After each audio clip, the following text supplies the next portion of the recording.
السلام علیکم۔ سیاسی شور یہ ہے اس چینل کا نام۔ ایک ایپیسوڈ میں ہم بات کر چکے ہیں افغانستان، پاکستان اور انڈیا، یہ جو حالات ہیں ان ممالک میں، خاص کر جو پاکستان اور افغانستان کے درمیان جو تعلقات ہیں، ان تعلقات پر جو پہلا ایپیسوڈ تھا اس میں بات ہو چکی ہے۔ آج ہم بات کریں گے کہ یہ جو افغانستان ہے، یہ دنیا کا جو نقشہ ہے شروع ہی سے یہ ایک ایسا ملک ہے کہ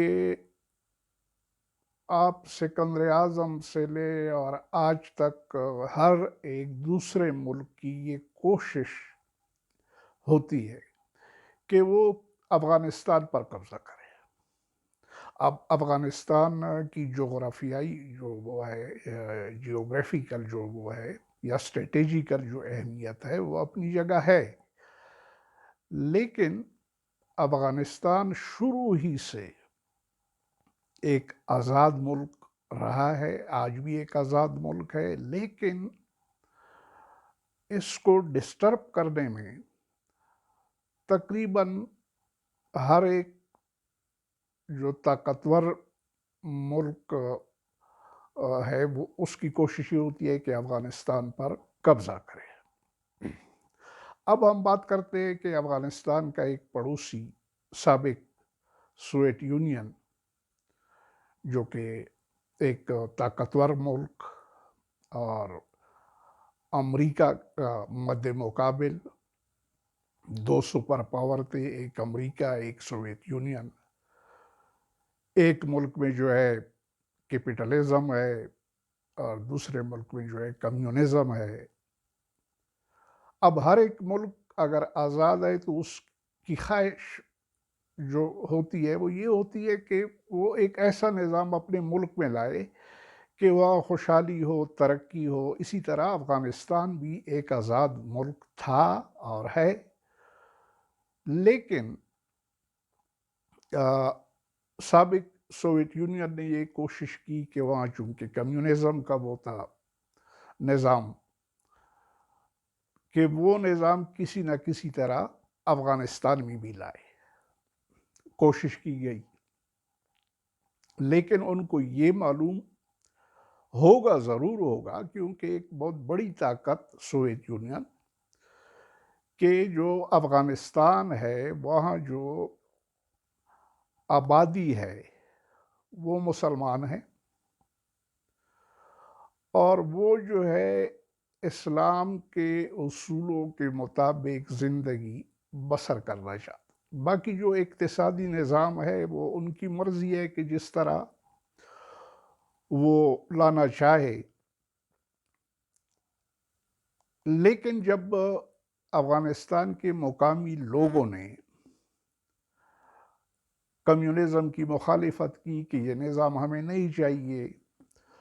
تو 24 دسمبر 1979 کو سوویت یونین کی جو فوج ہے وہ افغانستان میں داخل ہو گئی۔ اب جب افغانستان میں سوویت یونین کی فوج داخل ہو گئی تو وہاں امریکہ کو یہ خطرہ محسوس ہوا کہ یہ تو ہو سکتا ہے کہ یہ افغانستان کے بعد پاکستان، پھر ایران، پھر جو ہے انڈیا، یہاں تک کمیونزم کو وہ لانے میں کامیاب ہو سکتا ہے سوویت یونین۔ تو امریکہ نے پاکستان اور سعودی عرب کا سہارا لے کر کہ دیکھو جی یہ جو کمیونزم ہے، حالانکہ کمیونزم جو ہے وہ ایک اقتصادی نظام کا نام ہے، کہ یہ جو کمیونزم ہے یہ اسلام کے لیے بہت بڑا خطرہ ہے، لہٰذا جو افغانستان کے لوگ تھے، جو مختلف قبائل کے سربراہ تھے یا جو سمجھو کہ جنگجو تھے، وہ جن کو مجاہدین کا نام دیا گیا، وہ پاکستان، سعودی عرب کی طرف سے جو ہے کچھ مالی امداد اور کچھ اسامہ بن لادن کی طرح کے لوگ، اور امریکہ، یورپ کے کچھ ممالک، یہ سب جمع ہو گئے افغانستان میں، کس لیے؟ کہ جی کمیونزم کو شکست دے۔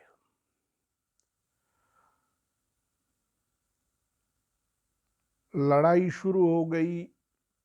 یعنی مجاہدین کے بیک پر جو ہے پاکستان، امریکہ، سعودی عرب، کچھ یورپ کے ممالک، یہ سب۔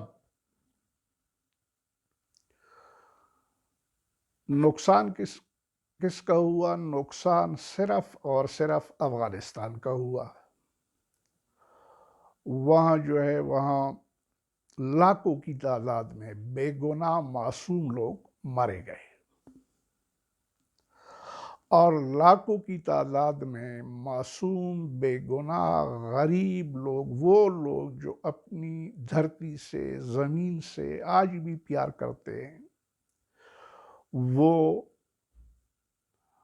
مہاجر بن گئے ایران میں، پاکستان میں اور کئی اور ممالک میں۔ اب اس میں امریکہ کا بے شک یہ وہ تھا کہ یہ تو کمیونزم جو ہے اس کو فائدہ ہوگا، سوویت یونین جو ہے افغانستان، ایران، پاکستان، انڈیا وغیرہ وغیرہ، پاکستان کو یہ خطرہ تھا کہ سوویت یونین یہ چاہتا ہے کہ گوادر اور کراچی بندرگاہوں پر قبضہ کرے، اور وہ جو گرم پانیوں تک رسائی حاصل کرے۔ اس جنگ میں بے شک سوویت یونین کو نقصان ہوا، شکست ہوئی، اس کے ٹکڑے ٹکڑے ہو گئے، لیکن جو افغانستان میں جو کچھ ہوا وہ تو بالکل کلیئر، بالکل صاف ظاہر ہے کہ ان ممالک نے افغانستان سے، ٹھیک ہے کمیونزم کا خطرہ تھا، جو بھی خطرہ تھا وہ جانے، وہ جو مقامی لوگ ہیں وہ جانے، اب امریکہ کو یہ فکر، یا پاکستان کو یہ فکر، سعودی عرب کو یہ فکر کہ یہ تو مذہب کو خطرہ ہے، کمیونزم، لیکن سی آئی اے یا امریکہ کے ارادے کچھ اور تھے، وہ کچھ اور سوچ رہے تھے۔ وہ کمیونزم کو بھی یہاں سٹاپ کرنا چاہتے تھے، اور ساتھ ساتھ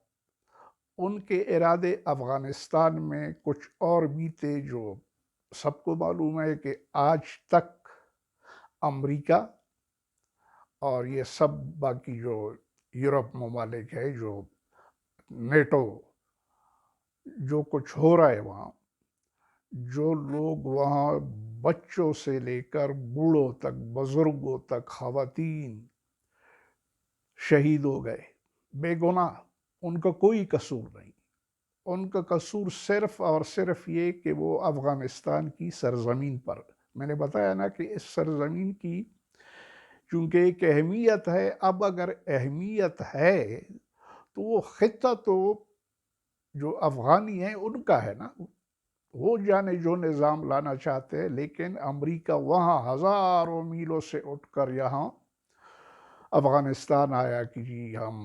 روس کو شکست دیں گے، اسلام کے لیے خطرہ ہے، بے شک ہم مسلمانوں کے ساتھ کھڑے ہیں۔ یہاں تک تو وہ کامیاب ہو گئے، امریکہ بھی کامیاب ہوا، اب جو بھی طاقتی تھی، مثال نیٹو کے ممالک، سعودی عرب یا پاکستان یا جتنے تھے، وہ کامیاب ہو گئے، سوویت یونین کو نکال دیا اور اس کے ٹکڑے ٹکڑے بھی ہو گئے۔ لیکن کیا اس کے بعد افغانستان میں امن آیا؟ یعنی روس کے نکلنے کے بعد، سوویت یونین کے ٹکڑے ٹکڑے ہونے کے بعد، کیا افغانستان میں امن آیا؟ اور اگر امن نہیں آیا تو اس کا صاف مطلب یہ ہے کہ اس کی پیچھے امریکہ کا اور سی آئی اے یہاں ایک، چونکہ اس جنگ کے دوران سی آئی اے گراؤنڈ پر موجود، انہوں نے پورا جائزہ لیا کہ اس خطے کے ساتھ کیا کرنا ہے ہم نے آگے، اور آگے جو کچھ ہے اس میں بھی افغانستان کا فائدہ آج تک تو نہیں ہوا، تباہی کے علاوہ، بربادی کے علاوہ۔ اس میں بھی ہم انڈیا کا ذکر اس لیے کریں گے تھوڑا سا کہ انڈیا چونکہ یہ جو دو بلاک تھے، سوویت یونین اور امریکہ، تو سب کو معلوم تھا کہ انڈیا جو ہے یہ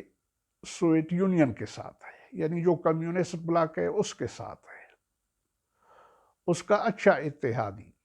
لیکن ساتھ ساتھ امریکہ کے ساتھ بھی اس کے تعلقات۔ جب یہ سوویت یونین نے حملہ کیا یا سوویت یونین کی فوجیں جو ہے وہ گھس گئی افغانستان میں، تو انڈیا نے کوئی مخالفت نہیں کی، کچھ بھی نہیں کہا کہ یہ اچھا کیا یا برا کیا، نہ امریکہ کے خلاف بول رہے تھے اور نہ جو ہے سوویت یونین کے خلاف بول رہے تھے۔ اس وقت بالکل خاموشی تھی اور نام کیا دیا گیا، غیر جانبداری، کہ انڈیا جو ہے ایک غیر جانبدار ملک ہے، جو کہ ناممکن ہے، جو کہ ممکن ہی نہیں ہو سکتا کہ جو عالمی سیاست ہے اس میں غیر جانبدار رہنا۔ یہ ایسی باتیں، اس لحاظ سے آپ سب کو معلوم ہے کہ نان الائن موومنٹ، یہ سب دھوکہ دینے کے لیے۔ تو آگے ہم بات کریں گے کہ افغانستان میں مزید کیا ہوا، افغانستان کے جو لوگ ہیں ان کے فائدے کے لیے ان ممالک نے، ان طاقتوں نے کیا کیا۔ تو اس پر ہم بات کریں گے، یقیناً کچھ لوگوں کو معلوم نہیں ہوگا کہ حقیقت کیا ہے، حقیقت بیان کریں گے۔ امید ہے آپ اس چینل کو، جس کا نام ہے سیاسی شور، سبسکرائب کریں گے، لائک کریں گے، شیئر کریں گے۔ اس ایپیسوڈ سے، یہ دوسرا ایپیسوڈ ہے، اس سے آپ اجازت دیں، پھر ملاقات ہوگی۔ اللہ حافظ، اپنا خیال رکھیں۔